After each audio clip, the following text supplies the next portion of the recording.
Gjykata e Shkodrës ka caktuar masën e sigurisë arrest me burg për 64 vjeçarin Shefen Ziçi, dyshuar për vrasjen e bashkëshortes së tij, Marte Ziçi. Në seancën gjyqësore me dyert të mbyllura, ai kyçi gojën para togave të zeza, duke mos folur mbi krimin e kryer. Në seancën e drejtuar nga gjyqtarja Zamira Lila, organi akuzës i përfaqësuar nga prokuroria Albulena Koliçi i qëndroi kërkesës për arrest me burg. Ndërkohë palambrojtëse përmes avokatit Agim Martini kërkoi që ndaj klientit të tij të kryet një ekspertim psikiatrik.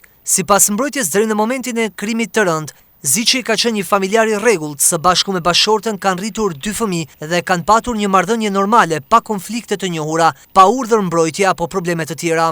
Sipas avokatit, ngjarja ka ndodhur në rrethana të pakuptueshme dhe për këtë arsye kërkohet vlerësimi i gjendjes psikike të pandehurit. Në mbyllje të seancës, trupa gjykuese pranoi kërkesën për vlerësim dhe la në fuqi masën e arrestit me burg të kërkuar nga prokuroria. Të vetmet fjalë që ka folur autori dyshuar janë ato në polici. Në gjendje shoku ai ka thënë: "Kam vrarë gruan time, çfarë kam bërë?", pa dhënë më pas deklarime të tjera.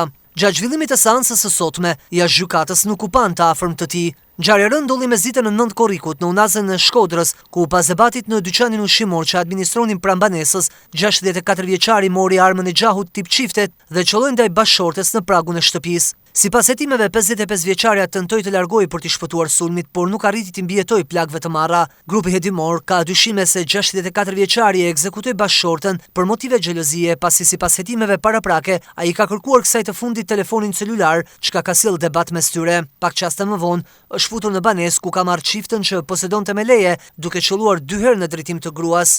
Çifti ishin prindër të 2 fëmijëve, djali që jeton jashtë Shqipërisë dhe vajzës që shërben si oficere në repartin ushtarak Vaudejës.